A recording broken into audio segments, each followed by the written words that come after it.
Okay. Right. So we're just starting the recording. Those of you that have just joined, we're just quickly doing a complete revision of linear motion.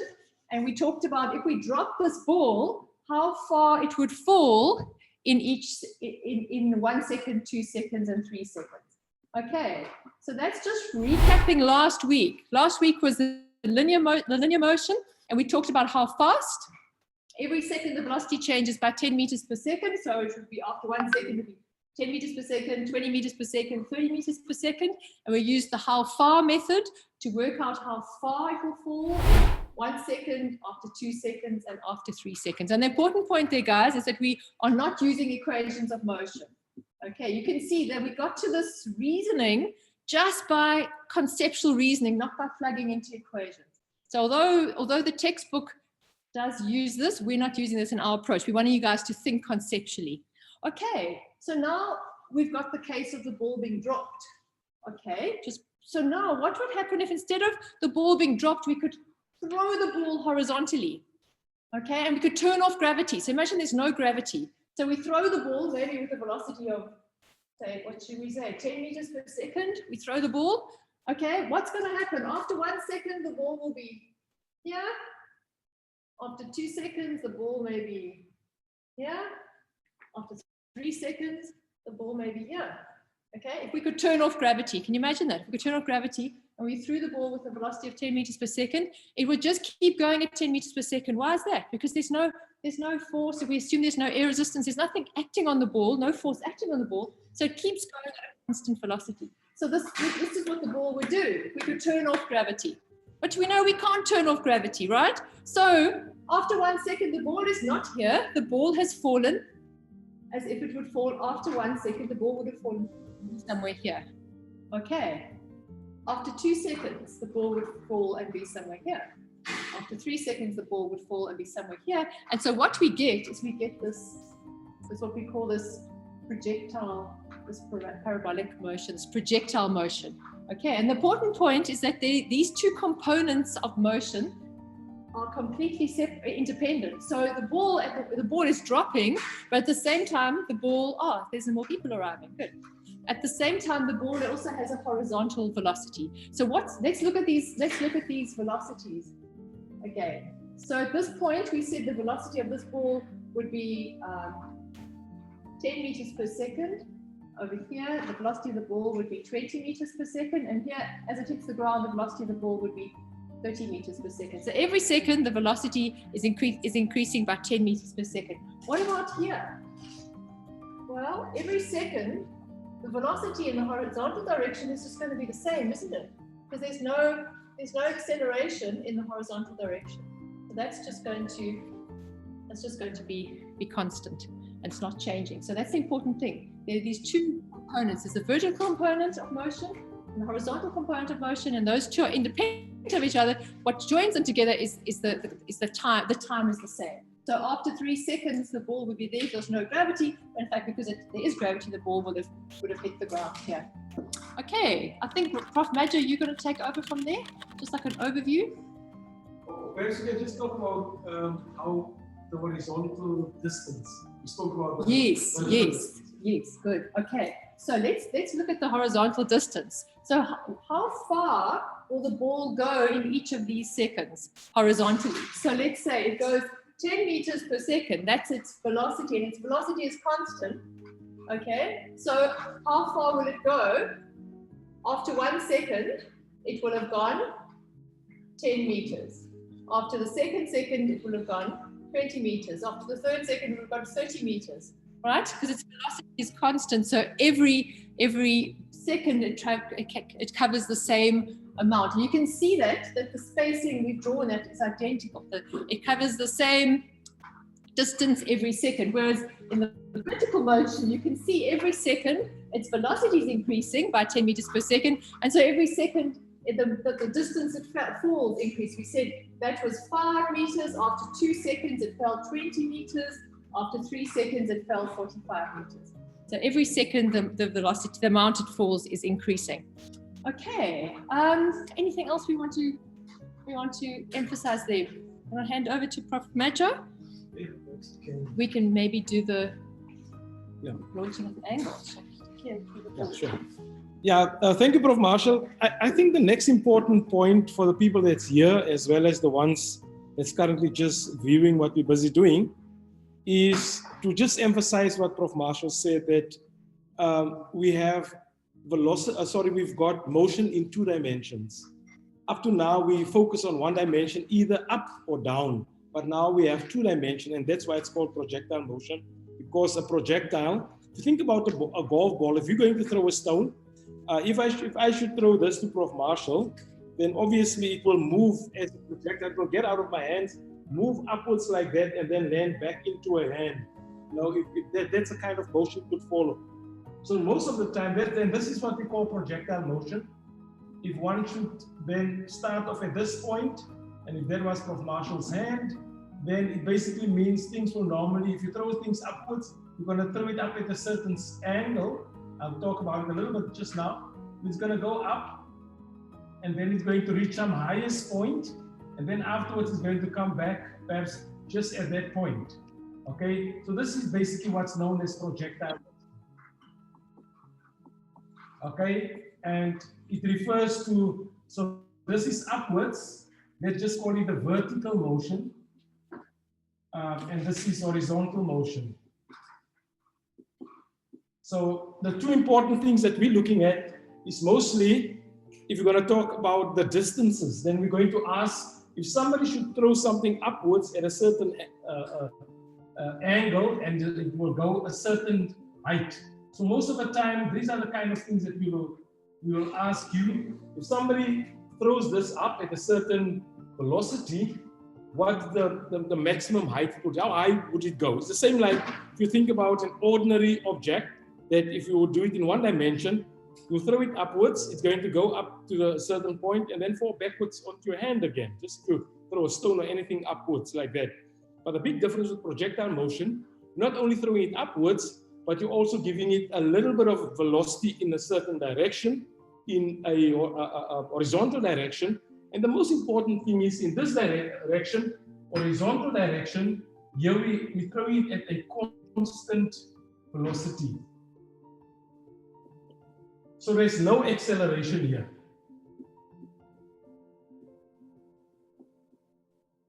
Right?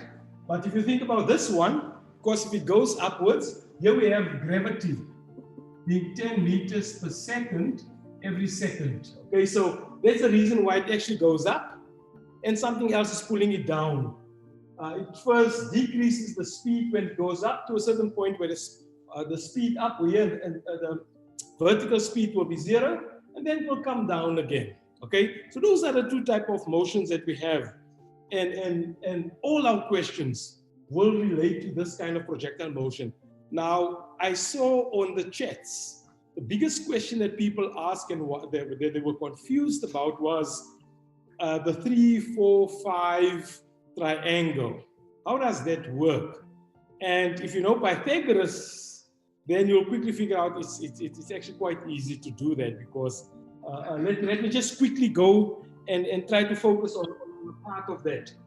Now let's make an example here quickly, and I'll get back into it. In fact, let me just take off this whole projectile motion and just ask you to quickly help me to think a little bit here. Right. Suppose we have let's say that's a river bank. You standing at this point, let's say you're standing at point A, and that's point B, right?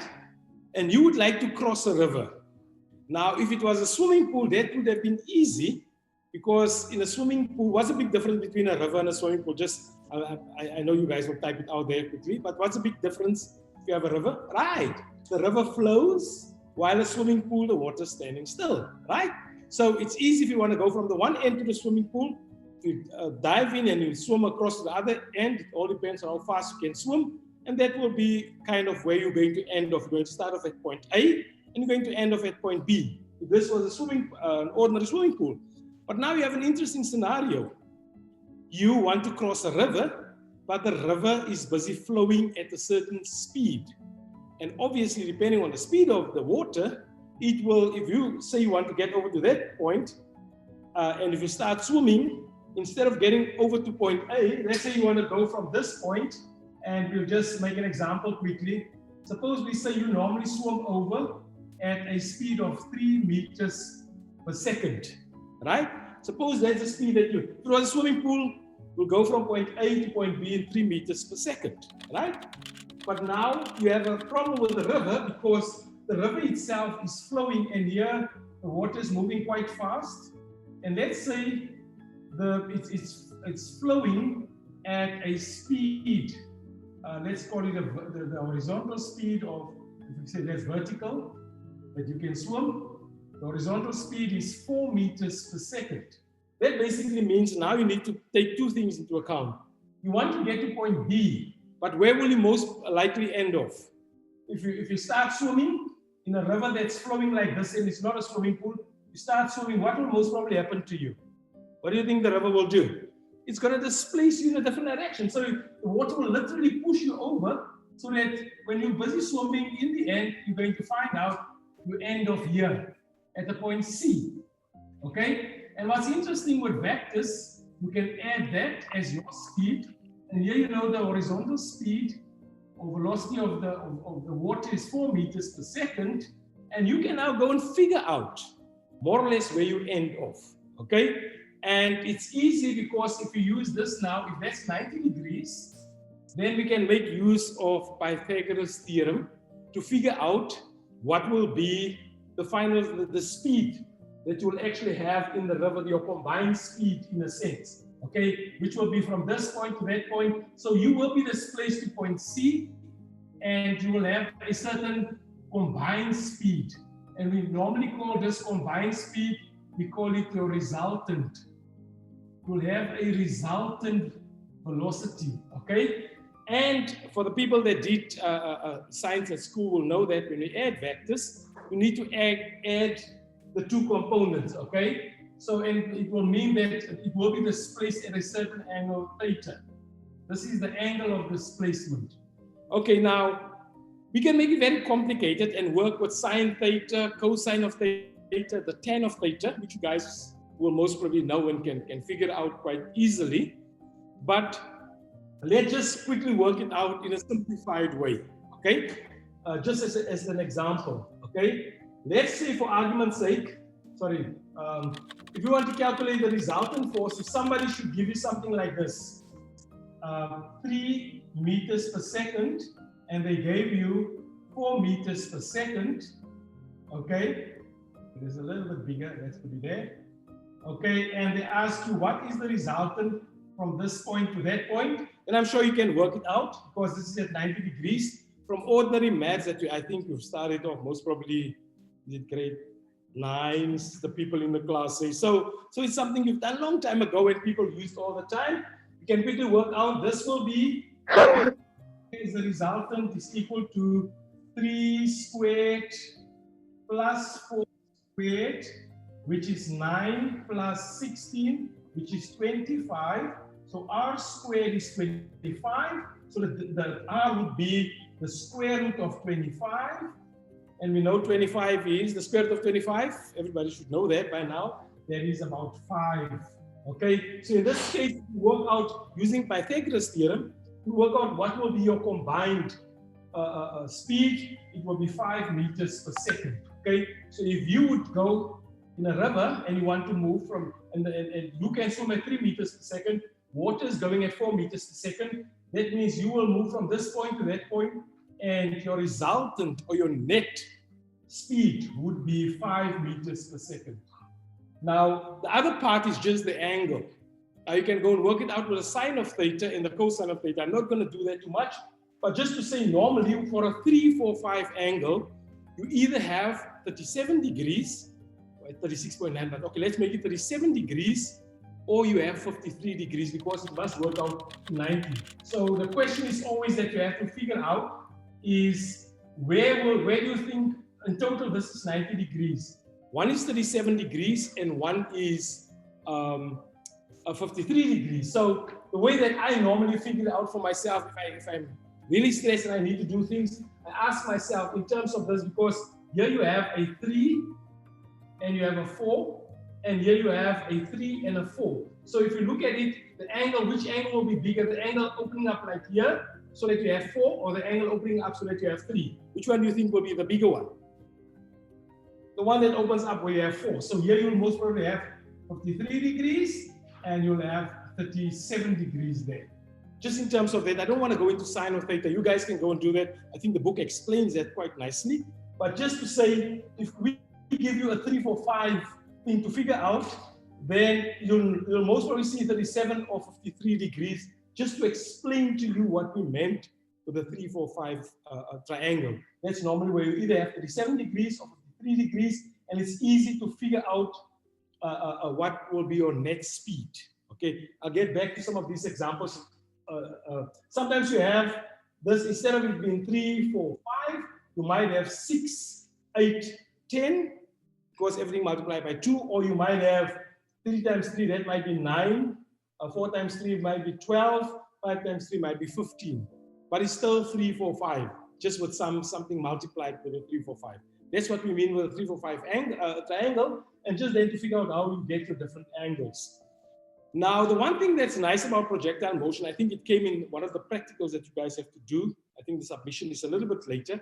They normally ask you, if you would throw a projectile upwards, okay, when do you think, at which angle should you throw it so that you actually have a maximum distance it will travel?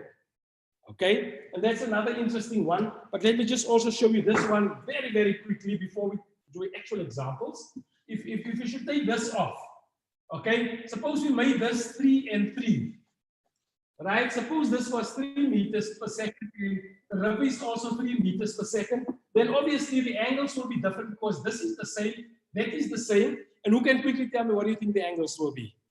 Because they're the same, it's 45 degrees, all right? So because here you'll have a 3, here you have a 3, so they're all the same. You can literally cut it right in the middle, 90 degrees, so here you have an angle of 45 degrees, and you have an angle of 45 degrees, and here you would see, if you use Pythagoras, then r squared is equal to 3 squared plus 3 squared, which is 9 plus 9, which is 18, so r will be the square root of 18, which is not quite, you know, the square root of 16 is about 4, so the square root of 25 is 5. So you know you're somewhere between 4 and 5, but closer to 4.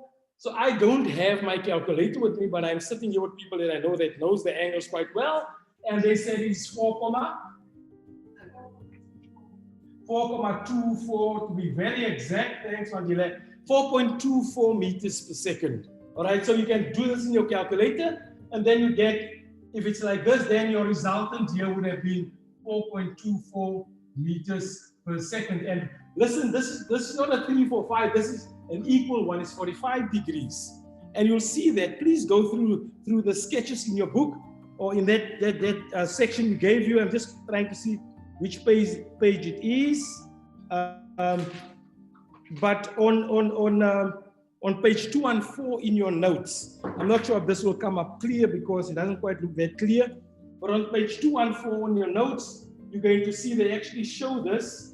The different angles. They show that the angle 15 degrees and the angle 75 degrees, you throw a rock up at 15 degrees, or 15 plus the one 90 minus 15, that's 75. You throw them up, then they reach the same distance or the same range. If you throw it up at 30 degrees and at 60 degrees, you're going to see they all go to the same distance also. And the one where it actually traveled the furthest would be at 45. So I'm sure you cannot see this, but it's in your notes. It is 214, on page 214.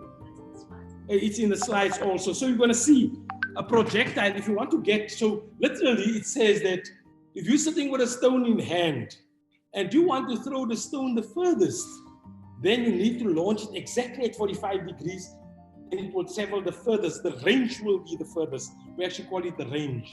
Okay, so that's just basically how we will tackle these. But let me get back to actual examples. Okay, let's do an actual example.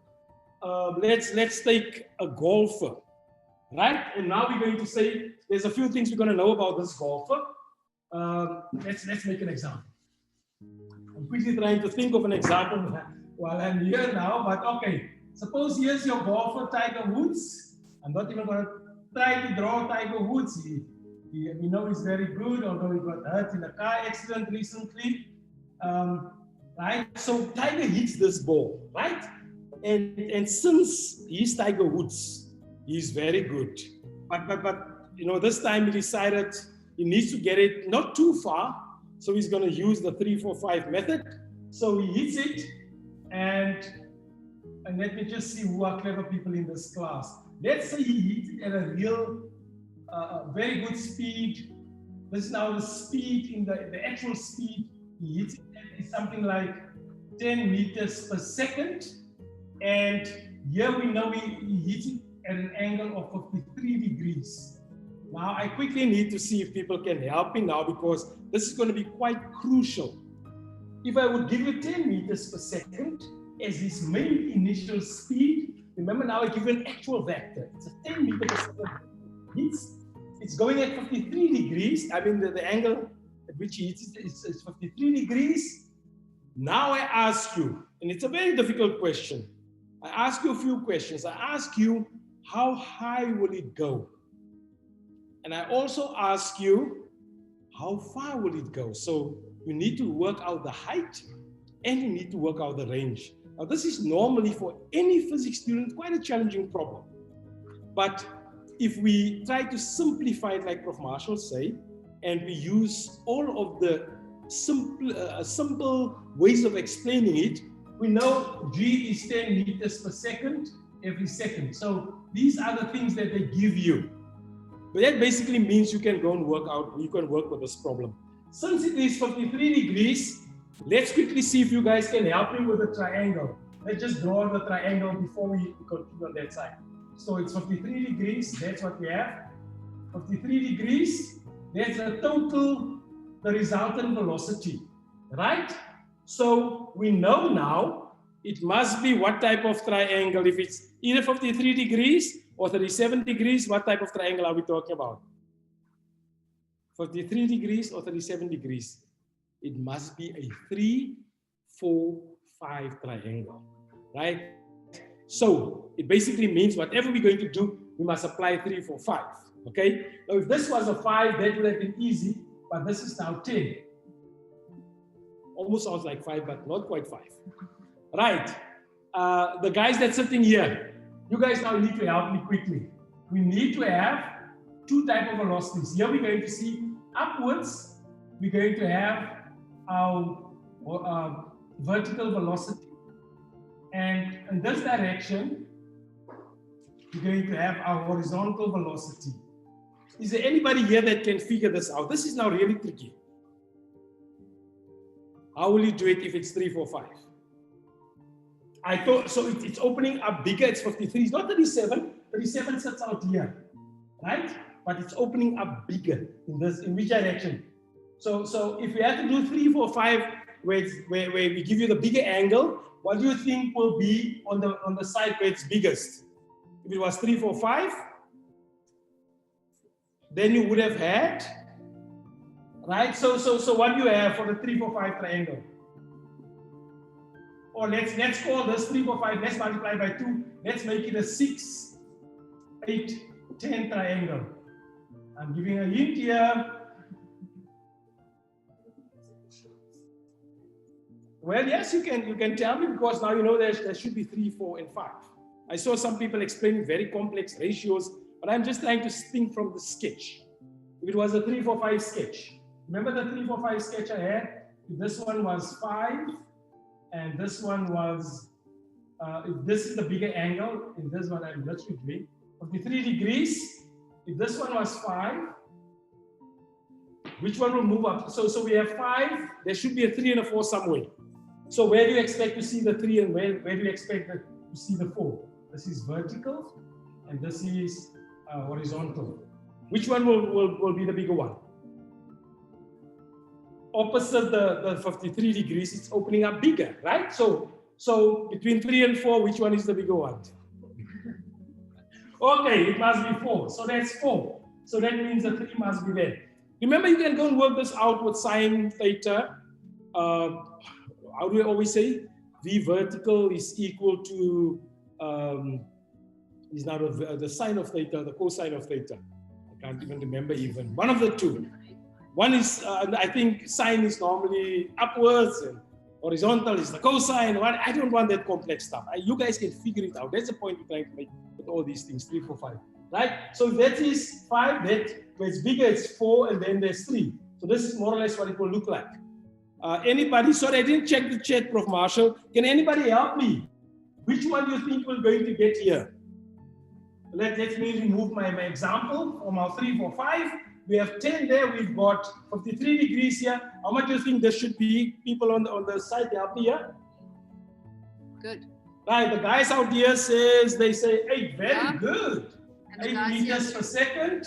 Horizontal will be 6 meters per second. I hope you get that. Please go and revise that. If you didn't quite get what you're doing, since we're going to run out of time soon, please draw yourself a few triangles and figure it out that even if I would have drawn it 37 degrees, if I would have drawn here 37 degrees, and I gave you a 5 here, 37 is the smaller one, so here you would have had a 3, and this would have been a 4. So just quickly work it out. It's all about Pythagoras and figuring out 37, 53 degrees, 3, 4, 5 triangles. Okay, that was just quickly to try to show you that. All right, so here we're sitting with Tiger Woods now.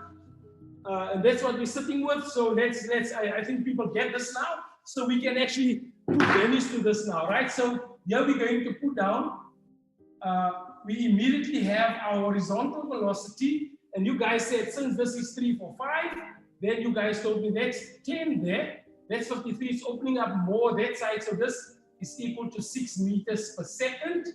And that basically means, in fact, I'm going to change it while I'm at it.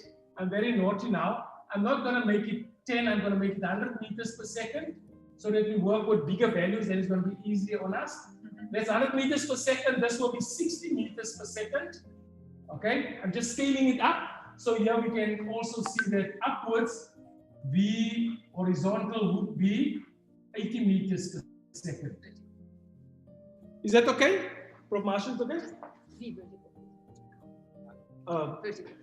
Oh, sorry, that's V vertical. It's 80 meters per second, V horizontal, because we start off with 100 meters per second. So that's what Tiger Woods is now doing with that golf ball. So here's the golf ball moving. It's going upwards at 80 meters per second. Okay? And it's going that direction. This is now constant speed. That's one thing that we luckily know, constant velocity. It's not accelerating. Once it leaves that ball, once it leaves the club, it's going at a constant velocity of 60 meters per second. Upwards, we know it's going to go up to a certain height, then drop down again up to the green where Tiger Woods trying to find the ball. Okay, so it's going to follow motion like this. It's going to go up, and here it's going to be at its highest point, and then it's going to come down again. Let me just draw it like that. And it's going to come down again, and this is the point where it will land. Okay, so now you know vertical is 80 meters per second. The horizontal is 60 meters per second. So now we're going to say that the one thing that keeps all this thing together is the time. If you can figure out the time, you solve the problem. Right? Now, the easiest way to look at such a complex looking problem is to ask yourself, what time will it take to get to its highest point? It's the same. So it's literally like saying somebody starts off here at 80 meters per second, right? They take this thing, they start throwing it up at 80 meters per second. You now need to say what's going to happen with it when it reaches the top point. It's the same like somebody would have dropped it from the bottom, and after a certain time, it will come down to this point where it's 80 meters per second. You know, it's the opposite direction because now the acceleration is still downwards, but you're throwing it upwards, you're throwing it in the opposite direction. So instead of it accelerating, it's actually decelerating upwards. Okay? So same principle. 80 meters per second. What time do you think it will take to get to the top? Remembering what's happening, because G is 10 meters per second every second. So you're starting off at 80, it goes up. What will the speed be after 1 second? It's going up in the opposite direction. It's accelerating in the opposite direction. Right, the people say 70. And the next second, 60. And so it will go on. And after 8 seconds, what will happen to it? It's standing still right on top, right? So it's 0 meters on top. So we know now, you figured it out yourself because you know this 10 meters per second, it's got 80 meters per second. So you figured out the total time or the time taken to the top. Time to the top is 8 seconds. You've almost solved the problem. The time for it to go up was 8 seconds. So the time for it to come down will also be, if there's nothing else working on, but I'm just going to talk about the top now. The T down will also be 8 seconds when it eventually comes. So you know the total time will be 16 seconds. But okay, we're only focusing on the overall height. It took 8 seconds to get to the top. Can you guys figure out, using what we've done up to now, what Professor Marshall just did with you guys, with the, so you know how fast, you know the beginning and the end speeds, right? Or the velocities, and you know the time. So I can now ask you, what will be the average velocity this thing had between 80 meters per second and 0 meters per second? What is that average? And I can also ask you, and you know it took 8 seconds, I can ask you how high did it go? You can work out the height already by just using the how far method. So we said to get to the how far, the distance up is equal to your average speed while it's busy going up multiplied by the time up. Okay, I'm just writing it down so that people can think about it. So it means it will be your final speed plus your initial speed. You take those two things, you take the average. That's why you divide by 2 multiplied by the time up. And is there anybody that can help you with it? That's 0. Sorry, that's 80 plus 0 divided by 2 multiplied by 8 seconds. So here we get 80 divided by 2 gives us 40 meters per second multiplied by 8 seconds. So here we said 4 times 8 is 32. So there we're sitting 320 meters up. So Tiger Woods is very good, eh? You can use that 80 meters per second. You guys can imagine that's a third of a kilometer high up in the air. I'm not quite sure if he's that good, but anyway, let me not speculate because somebody might prove me wrong.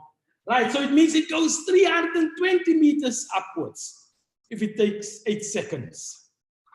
So we have now the distance, it will go upwards. Now I need you guys to help me with something very important. In that same 8 seconds, it would move from here on a horizontal now. So you know vertically upwards, the distance up, time up is 8 seconds. The distance up is also equal to 320 meters upwards.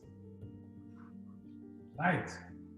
Now, we have a second problem because you need to tell me how far did it go from where you started hitting it, it will be displaced. So upwards it went 320 meters. How this now at a constant velocity of, now here you've used 80 meters per second, but here you can see the horizontal velocity is 60 meters per second, and that's constant.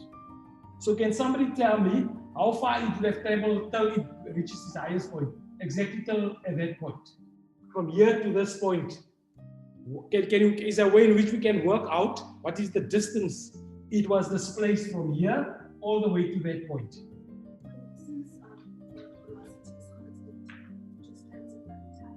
Right, very good. Somebody says we know the definition of velocity is distance divided by time. So distance is equal to the same horizontal velocity multiplied by the time.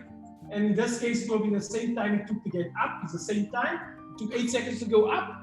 And we know, this one we know from our, the 3, 4, 5 triangle, it's 60 meters per second horizontally.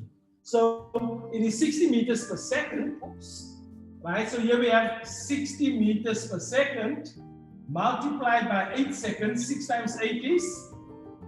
6 times 8 is still 48, ne? 480 meters. Very good. Sorry, man, I'm interacting more with, oh, very good. Everybody wrote down 480 very quickly. Right, so obviously, this is now the distance up. So the distance horizontal till it's exactly at that point is 480 meters. So 320 up there, 480 meters that. And normally, if you do the full from where you start off to where it ends, they normally call that the range, the full range of motion. From this point all the way up. So anybody that can tell me, if you have to work out from year to year, how far would this ball go that Tiger Woods hit at 80 meters per second upwards and 60 meters per second horizontally? What will be, where will it land from where he originally hit it? How far will this one be? Okay, let's see if I can find a different color. So here you already know that it 480 meters here. Oops, I'm sure you guys can't quite read that. All right, so we know it goes 480 meters horizontally up to that point, but we know that the same movement on this side. So another 480 meters. So if you told me the range is 480 times 2, that's 960 meters. From this point to that point, and you know it took 8 seconds plus 8 seconds, which means 16 seconds to get there. So are you guys comfortable with how to figure it out? Now, normally, if we give you, you're going to see that for our students, our mainstream students, they will obviously go and use the cosine of theta, the sine of theta. There's fixed formulas that you might remember from school for what you do for projectile motion, if it does this and if it does that. But what we are looking for is that you explain to us the simple stuff.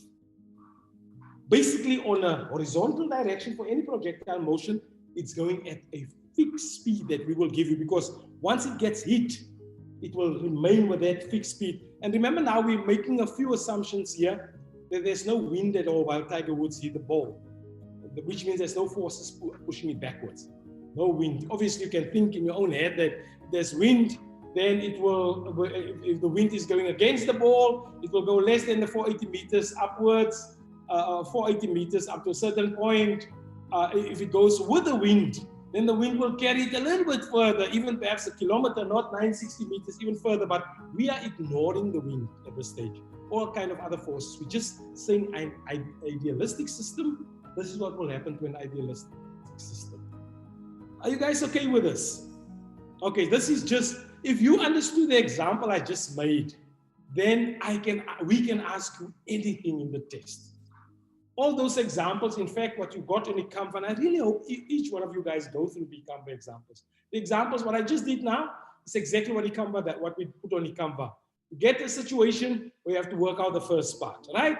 What will happen? So the main thing that you need to figure out is the time.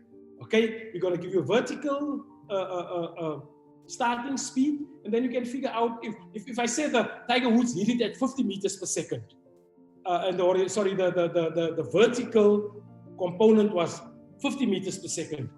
How long do you think it will take to reach the top if you start off horizontally at 50 meters per second? Can you guys figure it out? No, I'm just saying a simple example. Just if I gave you one of the components, not both, if I just gave you the upward component and I told you the upward component of this ball is 50 meters per second. And I ask you, what time will this ball take to get to its highest point? Given that you know that G is 10 meters per second every second, you know it will take 5 seconds to get there. Can I quickly ask, without even thinking, how high do you think this ball would go after 5 seconds? 50 meters per second, the average between 0 plus 50 is 25 times 5. Not a calculator again, 25 times 5 is supposed to be 125, right? So it will go 125 meters high. And if I gave you the other speed and say it started off, for argument's sake, in this direction, and you know that it took 5 seconds upwards, and I ask you, what will be the distance you would have traveled? And that if you start off with a with the horizontal speed of say 10 meters per second, then you would have to take the 10 meters per second, multiply by the 5, would have had 50 meters. I'm just showing you, we can play with the numbers, but the concept all still remains the same. That's how simple it is. I don't know if you made an actual copy. We don't really want to do what we gave you guys as a TUT problem, because then it defeats the purpose of asking you to submit all the TUTs tonight. Prof. Marshall, I don't know if you want to do another example, perhaps just to if there's any questions that people would really want us to to also do is exactly. a Or do you question guys have about- any questions? Let's make sure that you guys are clear that's sitting here with us. There's a question about slide 20. Let me just see. Okay, we're gonna see what slide 20 is, but do you guys have any questions? Are you guys clear on what we mean with projectile motion and the way we want you guys to give it in the conceptual physics course? We don't want complicated. I mean, you can go and Google all these things. You can go and say, Google, tell me what formula should I use if Tiger Woods hit it at this speed? What was I putting? When Google's gonna give you all the answers, but we're not gonna give you marks. We might give you something where you have to give a rationale. And your rationale says, okay, you've worked it out, and you've worked out that the overall time would be 8 seconds, and you might get a mark for the 8 seconds. But for explanation, if you then give us some Google explanation, then we're not going to give you marks because it simply doesn't make sense. Okay? Apart from the fact that you gave us a Google answer. We do not want Google answer. We really want to figure out if you guys can use basic principles to tell us the concept. And this is one of the, and I can assure you, this is one of the most difficult sections of the work that even the mainstream physics students struggle with, because we try to make it complex.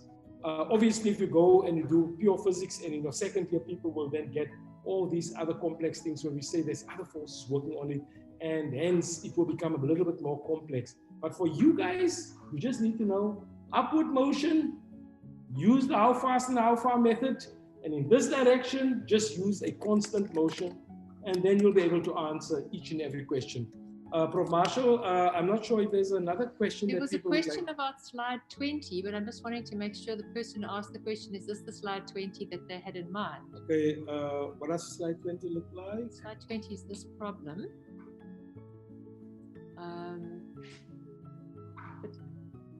Okay, somebody's throwing a rock. Okay, we Yes, can do that. okay.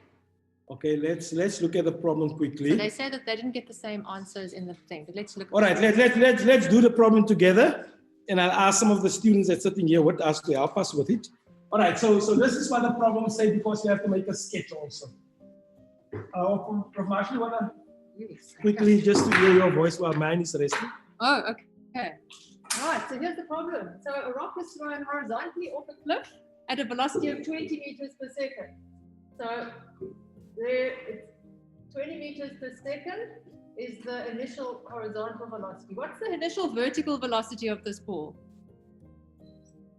Guys, what's it? It's 0, right? So there's no vertical velocity.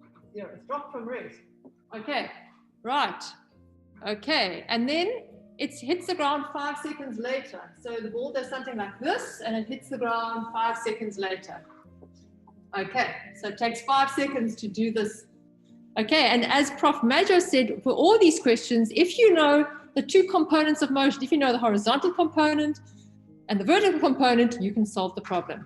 Okay, and this is actually an easy one because it's not being launched at the angle, it's just being launched horizontally. Okay, so the first question says, how high is the cliff? Okay, so we need to use the how fast and how far method. So how high is the cliff? What's relevant is our vertical component. The horizontal component doesn't matter. It's the vertical component. And in the clip we've given you to watch on Canva, the important point is made is that it doesn't matter how fast the horizontal component. It could be a bullet fired. It could be something going very, very fast. You can't trick gravity. Okay, gravity will pull it down. You can't. Doesn't matter how fast you're going horizontally. So we want to know the height. So what do we need to know? We need to know the final velocity and the average velocity. So what's the final velocity if it takes 5 seconds to reach the ground? What will the final velocity be? 5 meters per second, right? So we know the final velocity is 50 meters per second, right? And the initial velocity downwards was 0 meters per second. So what's the average velocity then? It's going to be 25 meters per second. You guys happy about that? It's the average. The final plus initial divided by 2. So on average, it was falling at 25 meters per second. Okay, and now we know how do we need to know how far it's gone? How do we work out how far it fell? It was the distance. Right, so the distance it fell is just the average velocity times the time. Okay, and guys, Prof. Madjoe talked about that last week in terms of where we get this from. But it's just like, it's everyday thinking. If you're driving in your car at 100 kilometers per hour and you drive for 2 hours, You know, how far have you gone? You've gone 200 kilometers. So it's a formula, it's an equation, but it's based on logic. So it's not something you have to memorize. It's like if you asked your baby sister that question about traveling in a car at 100 kilometers per hour and you go for 2 hours, she'll be able to give you the answer. So it's not something very complicated. Okay, so we said that the upper average is 25 meters per second, and it fell for 5 seconds. So the distance is 125 meters. Right. They gave that on the chat. Okay, cool. And can I just quickly say on the chat also, Prof. Marshall, somebody just asked about where did we get the 80 based on the previous problem. But just to say the 80 came from the 60, 80, and the 10. Okay. Just so that they know. Right. Okay, and the second part, this is really easy. Hey guys, the second part is the range. Okay, so what will the range be? The range is the horizontal distance. So what do we need to know? We need to know the horizontal component of the velocity, which is 20 meters per second. Sorry, Delia, just a quick one. Somebody asked, why is the initial velocity not 20, but why you say it's 0 there? Ah, good question. Good question. Okay, now that's actually a common problem students have. Is let's look at the question carefully. It was thrown with a horizontal velocity of 20 meters per second, right?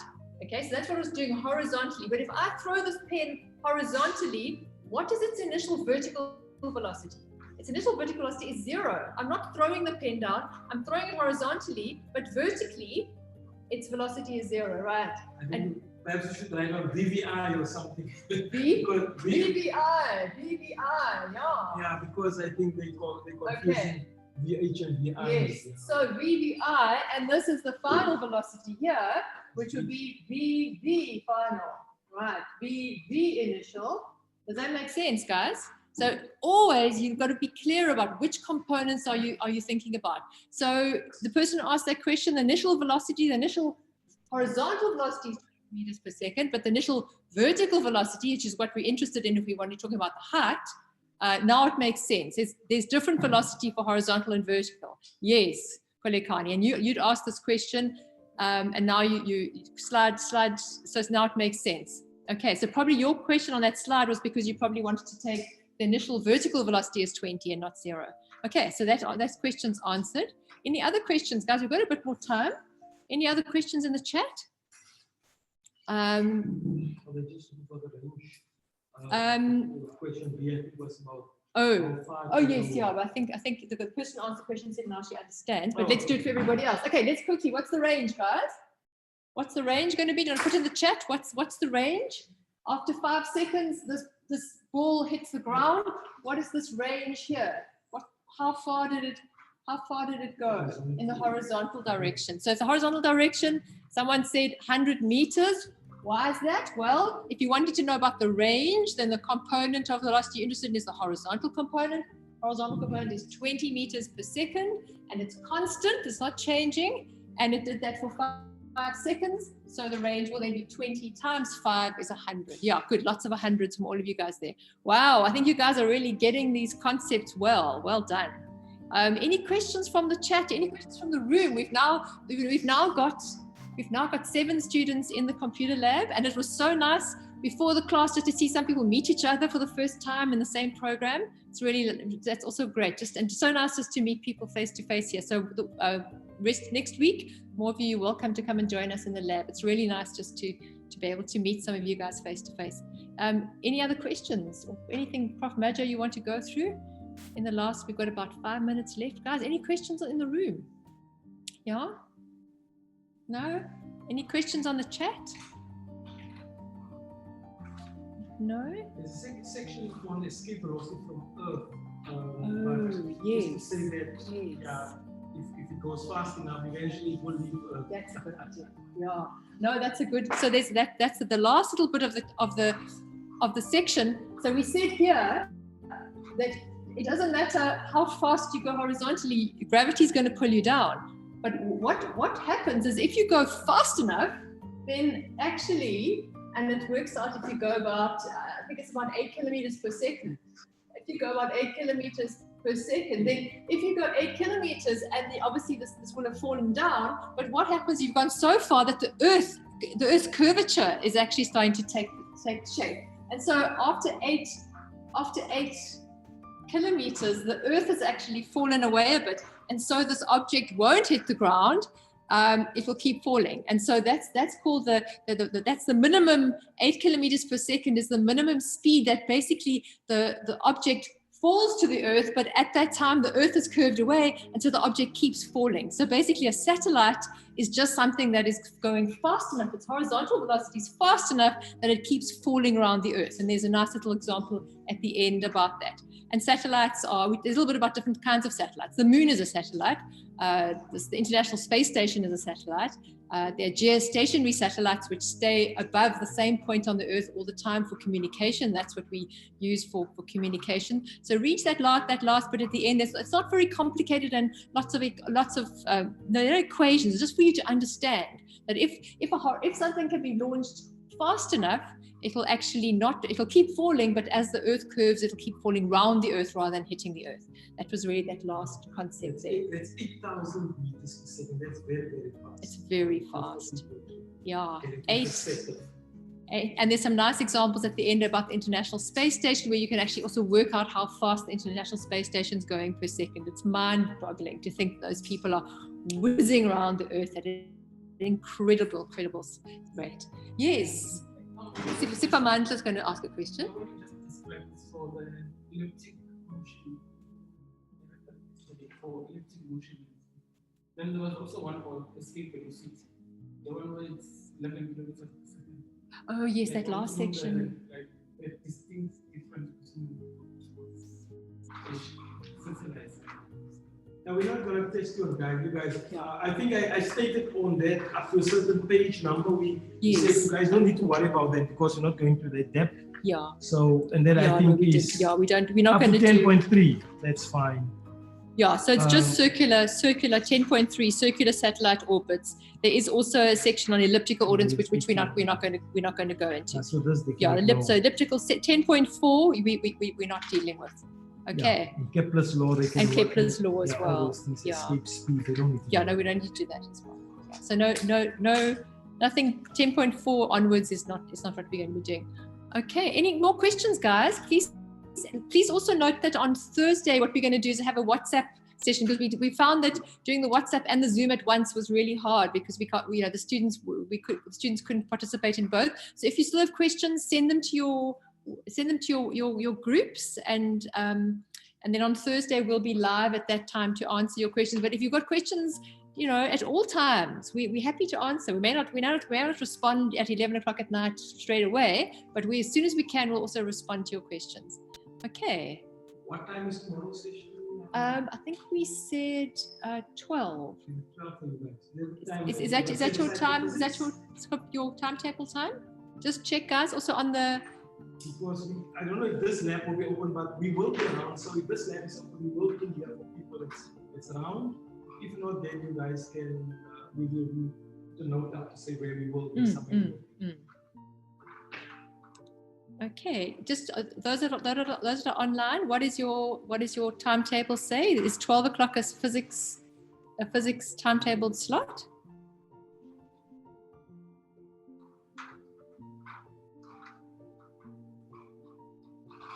Yeah. Just checking. Physics at 12. Yeah, you're happy with that. Okay, so I think normally.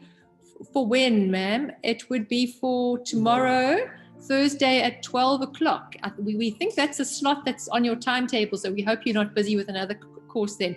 We're still very worried about that 80 meters per second that I got from my initial 100 meters. Okay, do you want it? Which one? There? So how do you get 80 meters per second in the past problem? Remember, I started off the tiger woods problem as 100. Yeah. Okay. Sive, we're going to go back to your question quickly.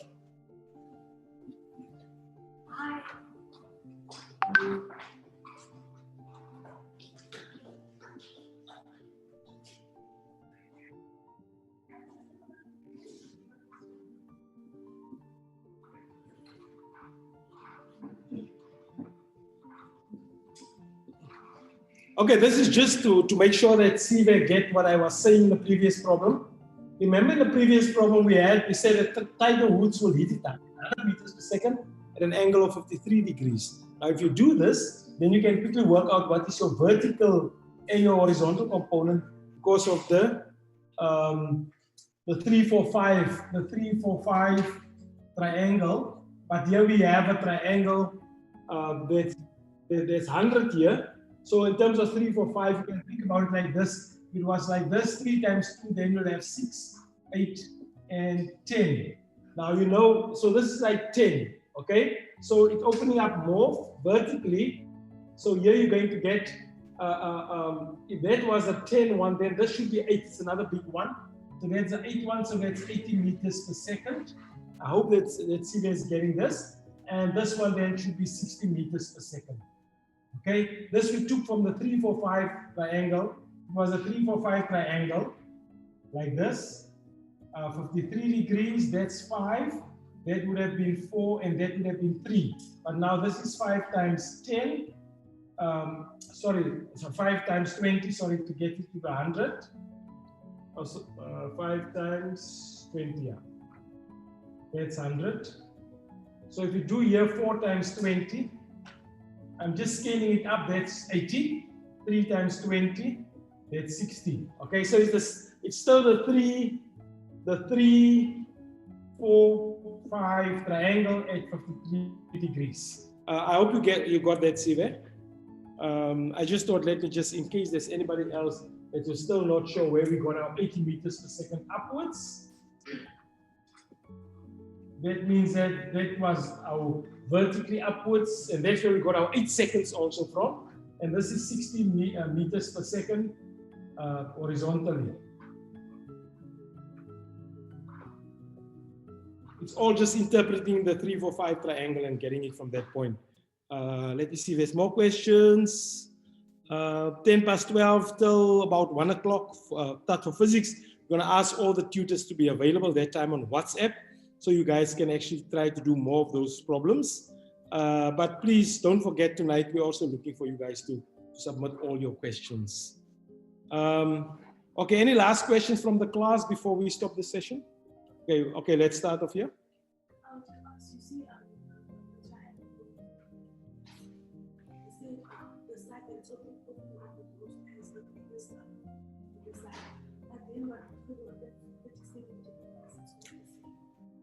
Okay, somebody's asking if we had 37 degrees here. Remember, it all should work out to 60 to 90. Both these are 90, right? So this is the ones now. Here you have different components. The question is this: if it's a 3, 4, 5 triangle with 37 degrees, here it's opening up less. So here you can now see, since this is now the smaller one, you know the 5 is the bigger one. This one is opening up less, not 53, that will open up more. So how much do you expect here in terms of 3, 4, 5? That should be 4, sorry, 4, 3. So that should be the 3 one, and that should be the 4. Just in terms of logically thinking about it, okay? Because clearly 53 would have been here. And if you think about 53 being here, you know this is the 4, and this is the 3. Because they're all the same. They still work out 90 degrees. And obviously, it's not 3, 4, 5. If it's 45 degrees, then we know that's when it's got the biggest range. They're both the same, but then you have to go and use Pythagoras to calculate what will be your final velocity. Okay, any more questions? Sorry, Andina. Oh, the satellite motion is for interest, so please read through it so that you can understand it also. We won't test you on that, but obviously it's very interesting to understand how satellites work. In terms of a satellite being something that's constantly, in a sense, falling towards Earth. But it's just big enough. Because Earth's gravity works, so you can almost think about it that way. It's still close enough to Earth to be attracted to the Earth, to stay in orbit around the Earth. That's just what it is. Sure. On this satellite motion, was theoretically all planets are like the sun satellites. So if like the gravity was to be broken, let's fall towards the sun. So what about the space, the moon? How would they fall towards the sun? Okay, Oh, are you asking? Okay. Okay, you want to quickly give it a step? I think so. Yeah. Maybe it should be once. Oh.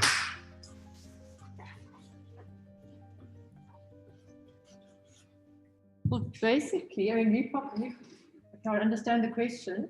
So you've got an object, and then you've got satellites going, which are the planets, which will be going around the sun. Okay. And what happens, and it's in a sense what's happened, if you think about what's happened with that Chinese rocket that just was crashed back onto Earth, you read about that. So that was a satellite. It was a Chinese rocket. They wanted to bring it back into Earth. So what do they do? Often those rockets have booster rockets which slow them down. So basically, because we talked about you need this velocity enough to keep in orbit. So if you want to bring it back, you must slow that down. So those booster rockets slow the rocket down. And then the rocket spirals and hits, it comes into the Earth. So in a sense, I suppose if you could imagine at a solar system level, I suppose that would happen. In a sense, we are a planet and a satellite, and if somehow we switched off our velocity, then we would just be attracted. We just fall into the sun. So it's our circular velocity that's keeping us in orbit. Yeah. So it's a very good question. If we could somehow just stop the motion of the Earth, then we just like fall into the sun. Yeah. A nice question. Cool. Good, guys.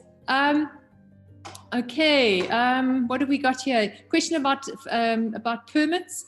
Permits are probably taking about 10 working days. Unfortunately, lots of people are applying for permits, so that it's a delay. Curtin, thank you. You have to leave now. We probably should also leave. Yeah. So we'll be on WhatsApp tomorrow. Someone say, can you please add me to the WhatsApp group? I lost my number. Please, won't you SMS?